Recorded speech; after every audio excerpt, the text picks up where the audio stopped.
Hello everyone, আমি সুস্মিতা। আমার নতুন আরও একটা ভিডিওতে তোমাদের সকলকে জানাই স্বাগত। তো লাইটটা একটু অন্ধকার অন্ধকার লাগছে, কারণ বড় লাইটটা জ্বালা নেই আর ঘরের সমস্ত দরজা জ্বালা বন্ধ, কারণ বাইরে না প্রচণ্ড হাওয়া দিচ্ছে, সেই জন্য সব বন্ধ করে রেখেছি। আর এদিকে এই যে ছোনা পেটু উঠে গেছে, উঠে ছোনা পেটুর খাওয়া দাওয়া হয়ে গেছে, মুখ পরিষ্কার করা হয়ে গেছে, ফ্রেশ হওয়া হয়ে গেছে, সব কমপ্লিট। আমারও সব কমপ্লিট। তো আমি এখন বসেছি এই চা নিয়ে, বিস্কুট নিয়ে। তো চা বিস্কুটটা খেয়ে নেবো। আর সকালের ওর মাসি ওর জলটা ফুটিয়ে দিয়েছে, ওর বোতল ফুটিয়ে দিয়েছে, জলটা এখনও ফোটানো হয়নি, বোতলটা ফোটানো হয়ে গেছে, ওর সাবু তৈরি করা হয়ে গেছে। তো এবার যখন ও খাবে তখন সাবুটা খাইয়ে দেবো। তাই হচ্ছে ব্যাপার। আর সকাল রাতেরবেলায় ঘুমিয়েছে, হলে ঘুমিয়েছে, একবার ভোরের দিকে উঠেছিল আর একবার সকালবেলা উঠেছিল। কি ফোনটার দিকে তাকাচ্ছে। আমি উঠে একবার ওর মানে ওই ঘরে গেছিলাম, মানে ওর জন্য একটু তুলসী পাতা তুলতে। মধু আর তুলসী পাতা ওকে কয়েকদিন ধরে খাওয়াচ্ছি। তার কারণটা হচ্ছে মধু তুলসী পাতা দেখবে বাচ্চাদের বলে খাওয়াতে, যেহেতু ঠান্ডার সময় তো সর্দি টর্দি যদি গলার মধ্যে বসে মানে গলায় থাকে, তাহলে মধু তুলসী পাতাটা নরম করে দেয়। আমি ডক্টরকেও জিজ্ঞেস করে নিয়েছি, তো উনি বলেছেন খাওয়াতে পারেন, অসুবিধা নেই, পরিমাণটা অল্প, তবে একদমই একটুখানি। তো সেটা ওর জন্য তুলে আমি ভিজিয়ে রাখলাম একটুখানি। একটু পরে 10-15 মিনিট পর আমি ওটা মানে হাত দিয়ে চিপে রসটা নিয়ে একটু মধু দিয়ে খাইয়ে দেবো।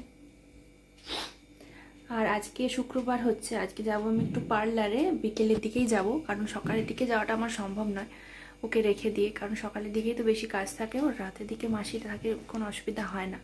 ওই বিকেলের দিকে 6টা, 5:30, 6টার দিকে আমি যাব, একটুখানি নিজের কাজকর্ম করে আসব। গতদিন যাবত এইসব করাই হয় না, তো আজকে যাব সময় করে। আর কাল বাদ পরশু আমি চলে যাব হচ্ছে শ্বশুর বাড়ি, কালকে ওর বাবা আসবে। সেজন্য না মানে যত দিনটা এগিয়ে আসছে মনটা খারাপ হয়ে যাচ্ছে। ব্যাগটা একটু একটু গুছিয়ে রেখেছি। এবার বাচ্চা ছেলের জিনিস তো দেখবে লাস্ট মোমেন্টেও সব কিছু নিতে হয়, বিশেষ করে যে ওর খাবার দাবার, ওর বিছানার কাঁথা, এগুলো সব কিছু লাস্ট মোমেন্টে নিতে হবে। ভালো ভালো জামা কাপড় যেগুলো আছে সেগুলো সব আমি প্যাক করে নিয়েছি। তো চলো আজকে ব্লগটা শুরু করলাম, সাথে থাকে, দেখতে থাকো সারাদিন কি করছি। তো দেখো এখানে জলটা ফুটছিল, আমি বন্ধ করে দিলাম এসে, আর এই যে বোতলটাও ফুটে গেছে। তো এটা এখন আমি এই যে ব্রাশটা করে ভালো করে ধুয়ে টুয়ে নিলাম। আর এক সেকেন্ড পড়ে যাচ্ছে, এর মধ্যে আছে এই যে তুলসী পাতা। তো চলো এটা এখন আমি খাইয়ে দিই ওকে। এখন আমি বসে পড়েছি তুলসী পাতাটা হাতের মধ্যে ডলে নেব। তুলসী পাতাটা তো দেখলে আমি ভিজিয়ে রেখে দিয়েছিলাম সকালে, তো এরপরে ভালো করে হাতটা পরিষ্কার করে ধুয়ে এখন তুলসী পাতাটা এই যে হাতের মধ্যে ডলে নিচ্ছি। ডলে এই যে যতটা রস বেরোয় ততটা একবারে চিপে নিচ্ছি। তার মধ্যে 1 থেকে 2 ফোঁটা মধু আমি দিয়ে দেবো। এরকমভাবে খাওয়ালে বলে দেখি বাচ্চাদের শরীরে ঠান্ডাটা কম লাগে, বা ঠান্ডা যদি লাগেও, সর্দি যদি হয়ও, সর্দিটা টেনে নেয়। আবার দেখবে অনেকের কাশি হয়, কাশি হলে মধু তুলসী পাতা দিতে বলে, তাহলে কাশিটা বন্ধ হয়ে যায়। তো শীতকাল ভোর আমরাও ছোটোবেলায় কিন্তু এরকমভাবেই তুলসী পাতা মধু খেয়েছি, বাসক পাতা খেয়েছি। তো বাসক পাতা তো এখন দেওয়া যাবে না, এই তুলসী পাতা মধুটা এখন দেওয়া যাবে। তো সেজন্য এটা আমি এখন ওকে দেবো। মানে এর মধ্যে যেন পাতা ফাতা না থাকে সেটা একটু দেখে নিতে হবে। আর জানো তো মানে ডাক্তারি ওষুধ তো যেমন তেমন, কিন্তু এই ধরনের যে ঘরোয়া টোটকাগুলো যেগুলো আজীবন চলে আসছে, তুলসী পাতা, মধু, তারপরে এই সর্ষের তেল গরম করে বুকিয়ে হাতে পায়ে ডলে দেওয়া, এই জিনিসগুলো যদি করা হয়, বা একটুখানি ওই আঁচ দেওয়া, গরমে আগুনের আঁচ গায়ে মাথায় দিলে, তাহলে বাচ্চাদের এই ঠান্ডার দিনগুলোতে ওরা একটু আরাম পায়। সিজারের বাচ্চারা দেখবে যতটা গরম ততটাই ঠান্ডা, গরমে ওদের যতটা কষ্ট হয়, গরমে দেখবে ওদের যতটাই কষ্ট হয় ততটাই কিন্তু শীতকালে, অতিরিক্ত শীতটা পড়লেও কিন্তু ওদের কষ্ট হয়। আমরাই পারি না, তো ওরা তো ছোটো বাচ্চা। তো এইভাবে আমি কয়েকদিন খাওয়াচ্ছিলাম, তারপরে ডাক্তারবাবুকেও জিজ্ঞেস করলাম, তো উনি বললেন ঠিক আছে অসুবিধা নেই, খাওয়াবেন, তবে পরিমাণটা উনি বলে দিলেন যে বিশাল মানে একবারে 7-8টা খাইয়ে দেবেন না, তাহলে কিন্তু পেট কেটে যেতে পারে। তো এখন অল্প করেই ওকে আমি দিচ্ছি, 4টে দিয়েছিলাম। তো ও কিন্তু এটা বেশ ভালো খায়। প্রথমটা একটু মুখটা কেমন কেমন করে, তারপরে যখন মধুর স্বাদটা ভেতরে যায় না, তখন মানে ভালোভাবে খেয়ে নেয়।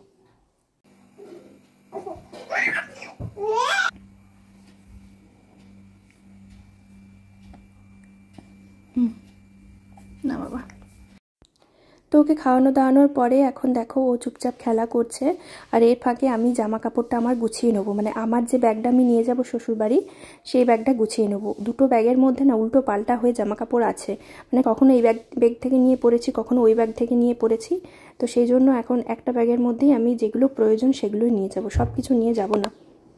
সেই জন্য একটা ব্যাগের মধ্যে যেগুলো প্রয়োজন সব কিছু নিয়ে যাব না, কারণ আবার তো আমি এখানে ব্যাক করব, তো তখনই সব কিছু একেবারে নিয়ে যাব।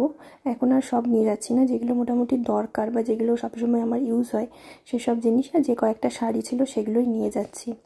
তো ছেলে এখন খেলা করছে। আর জানো তো যত দিনটা এগিয়ে আসছে ততই আমার মনটা খারাপ হয়ে যাচ্ছে, মানে আর 1-2 দিনের মধ্যেই আমাকে চলে যেতে হবে শ্বশুরবাড়ি বলে কথা, মানে না গেলেও নয়, একটা এমনই একটা সম্পর্ক। আর 10 দিন অন্নপ্রাশনে 10 দিন আগে যাওয়াটাও এমন কিছু খারাপ নয়, এর থেকে আর কতটা পরে যাব, তাই না? আর দেখো ওখানেও কিছু কিছু কাজ আছে যেগুলো আমি ছাড়া হবে না, মানে আমি ছাড়া হবে না বলতে মানে একটুখানি যেমন হয় ফ্যামিলির সাথে আলোচনা করে করা, তো সেই জন্যই আর কি। আর এই যে শাড়িটা দেখতে পাচ্ছ এটা আমাকে মা দিল আর কি, ওই যখন বসুধারা নেয় তখন এটা পরতে, নতুন একটা শাড়ি, সায়া ব্লাউজ সবই। আর এই নাইটিটা মা আমাকে পুজোর সময় দিয়েছিল, তো এটা একদমই নতুন, ভাঙা হয়নি। তো এটা আর এখন ভাঙবো না, একবারে যখন গ্রীষ্মকাল আসবে তখনই নাইটি মানে নতুনটা পরবো। এখন তো ধরো নাইটি আমি খুব একটা চট করে শীতকালে পরি না, প্যান্ট জামাই পরে থাকি, কারণ ঠান্ডা লাগে সেই জন্য আর কি।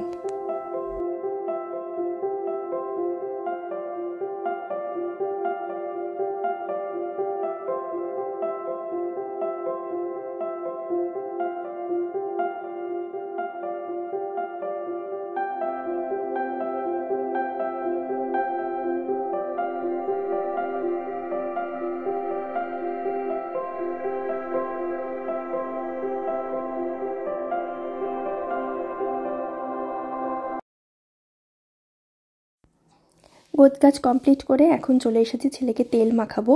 আর এখন আমি ওকে না, আমি খাটে শুইয়ে যে মানে যেটার মধ্যে ওকে তেল মাখাই আর কি, যে কাঁথাটার মধ্যে, তো সেই কাঁথাটার মধ্যে শুইয়েই ওকে আমি এখন খাটের মধ্যে তেল মাখাই। আগে যেমন কোলের মধ্যে মানে পা দুটো মিলে কোলের মধ্যে শুইয়ে, পায়ের মধ্যে শুইয়ে তেল মাখাতাম, এখন সেটা করি না। 1 নম্বর ও ভীষণ লম্বা হয়ে গেছে, আমার পাগুলো ঠেকে যাচ্ছে আমার বুকের মধ্যে, আর মাথাটা ঠেকে যাচ্ছে আমার পায়ে, তো অনেকটাই লম্বা হয়ে গেছে। আর 2 নম্বর এত ছটপট করে না যে মনে হয় হাত থেকে আমার পড়ে গেল বোধহয়, সেই ভয়ে আমি এইভাবে করি। স্নান টান সমস্ত কমপ্লিট হয়ে গেছে, ওকে ড্রেসও পরিয়ে দিয়েছি একদম, এই যে ড্রেস পরে শুয়ে আছে সুন্দর খেলনা নিয়ে।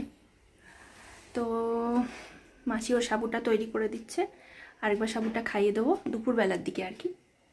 আর আমারও তো ব্যাগটা গোছানো কমপ্লিট হয়ে গেছে, মানে আমার নিজেরটা, ওর এখনো হয়নি। ওর কিছু কিছু জামা কাপড় যেগুলো ভালো ভালো জামা কাপড় সোয়েটার নিয়ে নিয়েছি সব, বাদ বাকি ওর যা সমস্ত আরও কিছু, যেমন এই বিছানা, তারপরে খাবার জিনিস, এগুলো তো সব যেদিন যাব সেদিন ইনস্ট্যান্ট ভরতে হবে, নিয়ে তারপরে ভরতে হবে, এগুলো আগের থেকে ভরা যাবে না। তো এবার আমি যাই স্নানটা করে নিই, 1:15-10 বেজে গেল অলরেডি। তো মাসি ওদিকে রান্নাটা হয়ে গেছে, আর সাবুটা করে তারপরে এখানে এসে বসবে, তারপরে আমি যাবো স্নান করতে। যা বিচ্ছু ছেলে, ওকে ছেড়ে দিয়ে চলে যাবো, এসে দেখবো উল্টে গেছে। তোমাদেরকে বোধহয় আমি একটা ব্লগে বলেছিলাম যে মাঝে একদিন আমি পার্লারে যাব, তো আজকে হচ্ছে সেই দিন, মানে শ্বশুরবাড়ি যাওয়ার 2 দিন আগে। এখন পার্লারে যাচ্ছি, সন্ধ্যাবেলায় ছেলে খাওয়া দাওয়া করলো, উঠলো, মার কাছে ওকে দিয়ে তারপরে আমি এখন যাচ্ছি পার্লারে। আর পার্লারে যেহেতু মোটামুটি সময় লাগবে, তো মানে ওকে একদম ভালোভাবে খাইয়ে দাইয়ে ব্রেস্টফিড করিয়ে ওর মন টন ভরিয়ে তারপরে এসেছি, কারণ বলা যায় না ঝোঁক ধরতে পারে। অবশ্য সন্ধ্যাবেলাটা না ও মোটামুটি খুব একটা বদমাশি করে না, মানে এই যে খাওয়া দাওয়া হয়ে গেল, একটু মায়ের মানে ব্রেস্টফিড করলো, এরপরে ও একদম নিজের মতনই থাকে। তো চলো আমি যাই, একটুখানি নিজের সাজুগুজুটা করে নিই। আর যাওয়ার পথে এখন এখান থেকে নিয়ে যাচ্ছি এগরোল বাড়ির জন্য, আমিও খাবো, সব একসাথেই নিয়ে নিচ্ছি। আর পার্লারে হচ্ছে আমি একটু আইব্রোটা প্লাক করালাম, আর তার সঙ্গে মুখের মধ্যে একটুখানি ট্যান ক্লিন করলাম, মানে কোনো ফেসিয়াল করাইনি, জাস্ট ট্যান ক্লিন করিয়েছি। তো এই যে দেখো চলে এসেছি এখন বাড়িতে, আর এই যে এগরোল খাচ্ছি। মা, আমি, মাসি ওকে ধরেছিল, সেজন্য বললো তুই খেয়ে নে, তারপরে আমি খাচ্ছি। আর এই যে মুখটা দেখো কেমন লাগছে, 2 দিন পরে বোঝা যাবে, এখন অতটা বোঝা যাবে না। তো চলো আজকের মতন ভিডিওটা আমি এখানেই এন্ড করব। কেমন লাগলো জানিও, যদি ভালো লাগে অবশ্যই লাইক করো, চ্যানেলটা সাবস্ক্রাইব করে আমার সঙ্গে থেকো। মুখটা একবারে চকচক করছে তাই না, আর আজকের দিনটা কোনো কিছু মুখে দিতে বারণ করলো। তো চলো টাটা।